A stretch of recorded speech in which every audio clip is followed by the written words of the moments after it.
Hello everybody and welcome back to the channel once again. My name is Robert, and for those of you that have been following my channel recently, you know that I have been installing a supercharger kit on my 370Z. I've been doing a complete DIY showing you guys how to install this kit, all of the supporting mods that you need to be able to upgrade the car and be able to get it ready for boost. And now we are currently in one of the most important phases of a build like this, which is getting the car tuned up so that it's running perfectly, so that way it can start up easily in the morning, as well as be able to make some serious power when we send it off to the dyno here in a couple of weeks. In this video, I'm going to be doing a Q&A session with one of Ecutech's most reputable tuners. Eugene Turkoff is a master tuner who has won Ecutech's Exceptional Technical Skills Award, largely in part due to his unique tuning approach by integrating large data sets into his calibrations and being able to tune through algorithm-based methods. In essence, he is bringing the world of tuning into the 21st century through computer-based optimizations of our tunes to make sure that the car can run as perfectly as possible.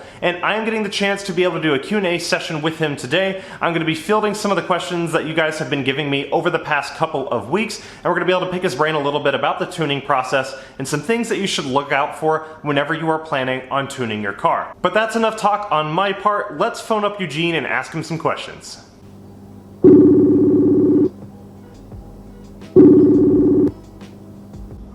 Eugene, how's it going? Hey, good man. How are you? Doing all right myself. So thank you for taking the time to come and answer some of the questions that I've been getting in.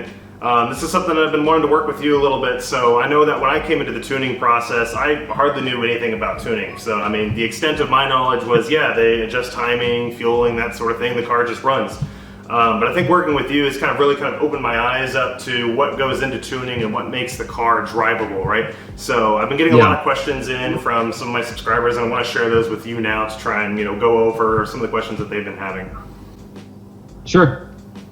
All right, Eugene, so let's go ahead and hop right into it. So the first question that I had was, when does your car need to be tuned? So what sort of modifications might you do to your car that's going to require you to tune the car? And do I need to tune it for every modification I put on the vehicle?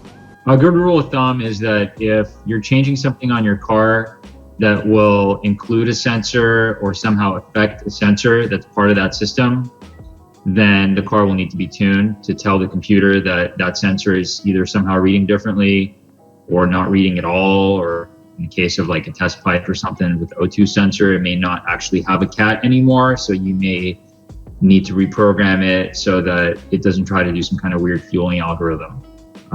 Or if you put larger intakes on the car needs to know that, so the MAF sensor voltage will correspond correctly to the amount of airflow.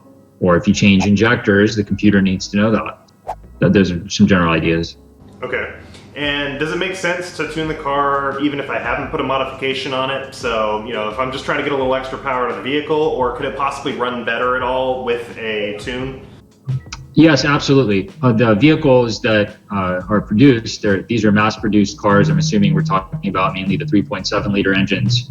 There's a lot of variability as far as how the engines come out. There's a wide range of tolerances for the various sensors. They're not going to throw something away. They want to minimize the production costs. So there's going to be a lot of edge cases where you get those very powerful cars, and there's cars on the other end of the spectrum. They don't make any power. There's the whole range of those things. So a custom tune on any of these vehicles will allow a trained technician to evaluate how the car is performing, to make adjustments in ignition timing, in fact, make the car more reliable, because from the factory, again, they have to conform to certain performance standards. They want all the cars to perform almost the same way. So they turn knock sensors off, and then they don't run a lot of timing and run the car very rich. And so clearly going in there and adjusting those things, adding more timing, leaning it out, doing all that stuff, that will produce immediate performance improvements across the entire power band. So you don't need any fancy intakes or really anything to get a significant jump in power. Just simply a custom tune. That makes sense. Can you explain what knock sensitivity is? Yes, knock sensitivity is the computer's, I guess you could say it's a tipping point beyond which, if the noise reaches a certain point on a particular frequency, the computer makes a decision at that point and says, we need to dial back the amount of pressure that we're seeing. And it does that by adjusting the timing. Okay. And is this value somehow adjusted at all to try and increase the power that you can get from the motor? Does ignoring the knock somehow get you additional horsepower? And is there any impact to the life expectancy or the safety of the engine when you adjust it? Well, let's say you have an engine that is, it's not operating at peak efficiency, meaning it's a little under time. And that engine is under time because the computer keeps stepping in and taking timing out. Well, if you raise the knock threshold, you will allow the engine to potentially reach peak efficiency and thus produce the best power. However, if the knock is legitimate, and let's say it's one cylinder that's knocking, I mean, clearly the car will still put out a lot of power. You got 5 cylinders running really well, but if you got one weak cylinder for whatever reason that is having a detonation event, that cylinder could be damaged over time or immediately, or who knows, depending what the car is doing. So there's responsible actions that can be taken before desensitizing the car or turning sensors off or any of that stuff, you know? Gotcha. The customer has to be looped in. At least what I do is I will talk to the person who I'm working with and I'll explain to them, I'll show them the data, I'll explain what's going on, and then they make a decision together with me and they assume the risk, because I'm not going to just do it and be like, here you go, and the thing blows up and it's my fault. Now, knock sensitivity is a subject that I feel like we could really get into, and we do plan to do another video on this subject in the future where we're going to touch on it a little bit more, maybe explain in more detail what knock is, also talk about how sensitivities adjust and how it could potentially make you more power. So some of these questions we do plan to go into a little bit more detail in another video, but for now we're trying to keep these brief so we can get to everybody's questions. Can you explain the difference between closed loop and open loop in the context of car tuning and just the function of the car in general? Closed loop is when the engine computer is evaluating the exhaust gas using the wideband sensor, and then changes are made to the fueling of the vehicle based on the wideband sensor readings, which are evaluating the exhaust gas content. So the car wants the exhaust gas content to be of a certain mixture, to have a certain amount of oxygen in it. Open loop is when the exhaust gas, the data is still sensed, but the computer doesn't do anything with the data. It just sort of just ignores it.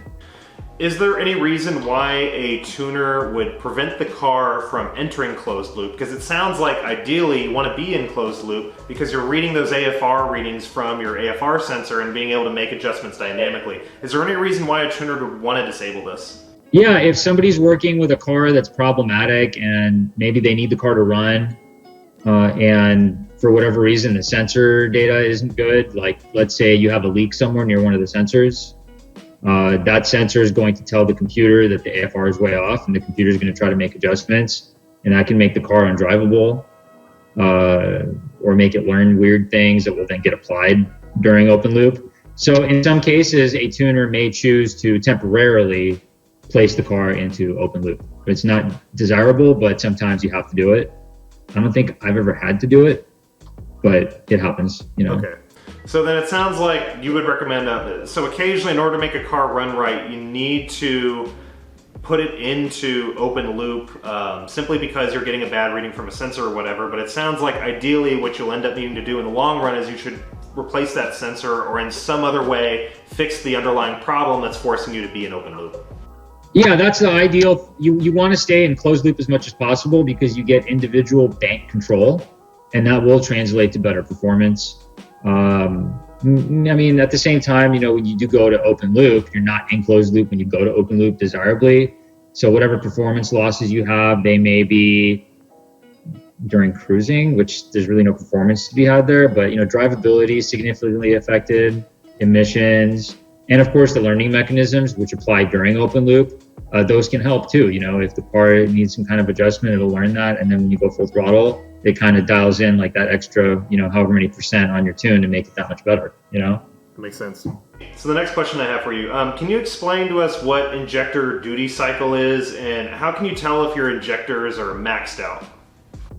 Yeah, so the injector duty cycle is a percentage, and for the sake of simplicity, let's say it goes to 100%. Now, when the car fires the injector, it opens the injector for a particular period of time. That's called a pulse width, how long the injector is open. And so if the injector is open the whole time that it can be, that's called 100% duty cycle. The accuracy of fuel delivery from an injector starts to really kind of go south once it gets to 90% or higher, like maybe beyond 90%. It's just you really don't want to exceed 90% duty cycle, especially because you don't get any overhead, right? And then you start to see values like 120% duty cycle. Well, your injector is supposed to stay open longer than it can. It's just not right, and it can't deliver the fuel that you need. So you need to fix whatever's wrong with your car. Next question I have for you, Gene. Explain speed density, and are the MAF sensors used? Also, why do I need to upgrade my MAP sensor when I'm going forced induction and I'm going to tune to speed density? Speed density is an airflow estimation strategy that is programmed into the computer using a variety of different sensors. In physics law, you can reverse calculate using what's called a volumetric efficiency table that a tuner has to build. Using all of that information, you can reverse calculate the amount of airflow that the car is seeing at any given moment. To the best of my knowledge, the MAF sensors have to remain functional and operate reasonably, even though you're running speed density. One of the inputs for the speed density calculations is manifold pressure. The factory manifold pressure sensor in most 3.7s is a 1 bar MAP sensor, which means it will read only atmospheric pressure at most. And that's fine because the car was never meant to be boosted. Some models have what looks like a MAP sensor, but in reality, it's just a plastic thing that plugs into a harness with pins in it, but there's no sensor in there. It's a dummy. You're going to want to buy one of those sensors so your tuner can look at your manifold pressure. I mean, how do you tune a car with no manifold pressure reading? It seems a little silly, right? Yeah. So even if you don't use it to tune the car, you still want to see it because that can tell you how efficiently you're working, if the engine's struggling to breathe. You get all sorts of data from that. So useful to have. All right, next question. How can you tell if there is an exhaust restriction and if you might need to upgrade your exhaust? The best way to be able to tell that is to measure the exhaust back pressure. Yeah, you could probably do it at home. Depending on your exhaust, how it's set up, you might want to maybe you could take out like a rear oxygen sensor and screw in a pressure sensor, like a specialized exhaust pressure sensor, and get some readings off of that, and that'll tell you how much pressure you have. Realistically, that's the only way that you're really going to know that that there's a restriction, because you'll actually see it, right? Is there a general rule of thumb that you can go by in terms of exhaust diameters, for specifically for the VQ platform, because that's what most of the viewers are probably going to be driving, for 370Zs, G37s, when it comes to, let's say, naturally aspirated tuning and let's say forced induction, is there sort of a rule of thumb in terms of the exhaust diameter that you should be running? Is there anything that you can kind of share? I would say that the most important thing about the exhaust, I wouldn't say that the actual diameter is that critical, as long as you're running something that's maybe 2.25, maybe 2.5 inches is plenty, especially for something that's not boosted. But key thing, I think, is the scavenging capabilities of that exhaust and how well the exhaust serves to promote the velocity of the flow of the exhaust from the car. So the design of the exhaust, I feel, is more important than the actual diameter of the piping, unless you're getting into some crazy stuff where you're making huge numbers, Now, I will say that one of the big areas where you can get some improvement for power when it comes to your exhaust systems is if you can remove any restrictions, namely your catalytic converters, that obviously will give you a little bit more exhaust flow through the exhaust. Now, I can't say that you should use this for street, obviously, because it is technically illegal. However, for track use, you can use long tube headers or test pipes, and removing that catalyst restriction can net you a pretty fair gain in power. Are high flow cats a viable option to be able to pass emissions if I'm installing a supercharger kit on my car, and will also pass emissions if I'm installing a flex fuel kit? So when you are doing an emissions check, the things that are important are there's a visual inspection And if those cats that are on your car are not legal for use where you live, then that visual inspection will be a fail, unless the technician, maybe they don't notice it or something, I don't know. As long as they're legal, whatever it is that you have on there, then the visual portion of the inspection will pass. Whether or not the car has a supercharger on it is irrelevant. The cat is a cat, and it has to be the correct one. If they're using a flex fuel sensor that disables a portion of their vehicle's emissions controls, then that would not pass emissions because you're violating emissions laws, right? You're disabling some emissions component, so that's not going to pass. Now, if software flex fuel, where you would adjust the ethanol content in your phone, then technically you're not overriding any emissions equipment. You're simply telling it it's got different fuel in it. And as long as your local laws allow you to reprogram that computer to be able to support that type of programming, then I don't see why it would be a problem. You're not disabling the emissions equipment, so it should be okay. Now, I want to reiterate that modifying your emissions system is illegal in most states, and it is illegal on a federal level as well. So it's important that you, A, look at the laws for your states individually, and then also understand that oftentimes these modifications are strictly meant for track use. The next question comes from somebody who's curious to know, can you program the car to enter valet mode through cruise control? Do you have to necessarily go through the Ecotech app, or can you just hit the cruise control button somehow to be able to enter valet mode? Yes, it's a built-in feature of Ecotech. It's not, you don't actually have to, the tuner has to do is make sure that the car knows map switching is enabled with the cruise control buttons. And the second thing is they have to enable valet mode. And once those two things are in play, then you get in your car, flip the up switch a couple of times, it goes to mode 8, which is valet mode, and you're in valet mode. The next question comes from somebody who wants to install a turbocharger on their car, and they also want to run a water methanol injection. Do they need separate maps for this, or can they run it all in the same map? If you're doing anything like, methanol injection where something is being sprayed into the combustion chamber under certain situations, or like maybe nitrous or anything like that, the tuner has the capability to release or activate the spraying of that, whatever that is, into the intake tract. I do more nitrous than I do methanol stuff. So I'll use nitrous as an example. When you're using nitrous, you're introducing, essentially it's unmetered air that's going in to the engine, right? The MAF sensor doesn't see it. You don't just want to supplement more fuel, you want to report the additional airflow, and do that, your load increases, and then you can run more timing.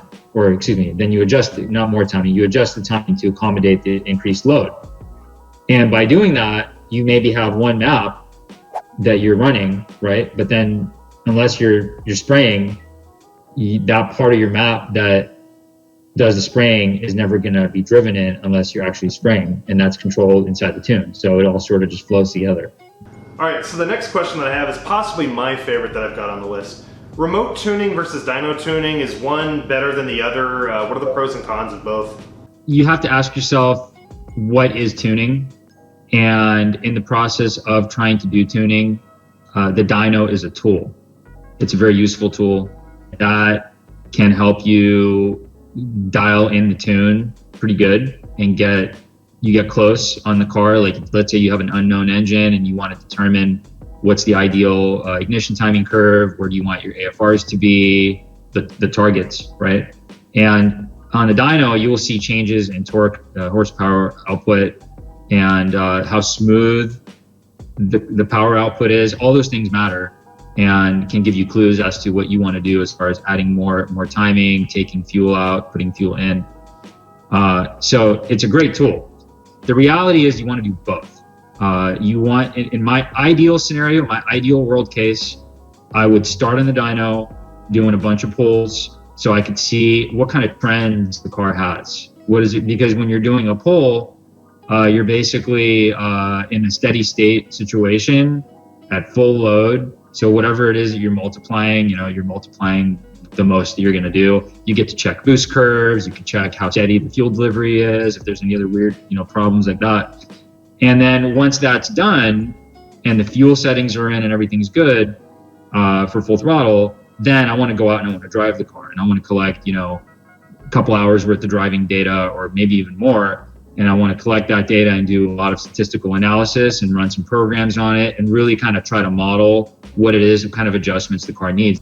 Yeah. So yeah, and then you would put it back on the dyno when you were done, and then maybe make some final adjustments or something. But so the reality of it is, though, if you've done it a lot, doing a street tune would be sufficient at that point for a typical vehicle. If the car was boosted, then it gets a little more interesting, because you're starting to do these fourth gear pulls and you're doing a lot of them.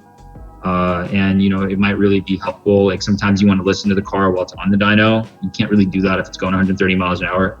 So, that's kind of a general answer there. Yeah. So, and just one follow up on that. So having had experience both being tuned on a dyno as well as now remote tuning with you, one thing I can say is it seems a lot more detail has been paid towards, especially drivability when remote tuning. Would you say that remote tuning the car kind of really helps improve drivability in the long run? Driving the car and collecting the data from real driving situations is more accurate than driving the car in a dyno trying to simulate a drive cycle. Let's put it that way. Sure, you can do it, but why do that when you can just go drive the car? And it's easy because you don't have to actually try to do anything. You just get in and you start it. And then you start your log, you start your engine, you go to the grocery store, you drive up a hill, it just happens naturally. And then at the end of, let's say, a week, let's say you got a gigabyte of data, and then you just apply the changes to the tune and you're good to go. And one of the other things I've really appreciated about remote tuning is it seems almost to me like there's a little bit more transparency just in the fact that I'm also part of the tuning process, collecting some of the data. I have the logs myself to review. I feel like that's something that I also really appreciate when it comes to the tuning process, and that's why I've kind of preferred the remote tuning process over just sending it off to a dyno tuner. So that's just something that I've appreciated as well a little bit. Right, yeah, definitely important to not only collect the logs, but for you yourself to review them and for you to see what the car is doing. And if you have questions, you ask. So Eugene, the last question that I have, can you explain how a tuner adjusts a car to create a Burble tune or a flame map tune? Yeah, so just about any time you want the car to make any of those kind of noises or shoot flames or anything like that, what the tuner has to adjust primarily is ignition timing to make it so that the spark ignition happens really late so that when the exhaust valve opens, you still have combustion happening, right? Then you can hear outside the car. And of course, adding more fuel to that, when that extra fuel ignites, can produce fire. A lot of the heat energy from the fuel is going to go into heating up your cylinder heads, your oil and your coolant, your exhaust valves, make that extra hot. Your headers get like red hot, and then you're putting a lot of fuel through that, and that really helps it shoot a nice flame out. Obviously, this is very bad for your car, and I never recommend it. In addition to the fact that it also washes away the protective oil coating around your piston rings and everything else, and dilutes your oil, requiring more frequent oil changes and additional bearing wear. It's just about the worst thing you could probably do. People like it though. It's fun, but it can also, it sounds like, cause some induced wear. So it kind of just depends what you're looking for out of your tune. So flames are fun to see. Obviously the exhaust crackle is, pretty cool to hear as well, but it just kind of depends what you're looking for in your tune. And if you want to, purposely add that induced wear to be able to get some of those cool flames. Well, Eugene, that's pretty much all the time that I have, and that goes through kind of all the questions that I had for you. Thanks for your time. Obviously, we'll be doing some more videos in the future, and I'll be working with Eugene on them as well to kind of deep dive into some of these topics and give them the real detail that they kind of deserve to explain them properly. But I think we touched on everything we were looking at today, so I wanted to thank you for your time, Eugene. Yeah, it was great. Yeah, nice working with you. Thanks. And that's going to about wrap it up for this video, guys. Now, there are some of those topics that we just touched on that I will be going on in a little more detail in some future videos. Topics such as knock threshold or the differences between remote tuning and dyno tuning are all topics that could use a little bit more detail to explain properly. So I'll be working with Eugene Turkov in the future to try and give you guys a little more detailed explanation into each of these. But for now, that's going to wrap it up, and I'll catch y'all in the next one. Later.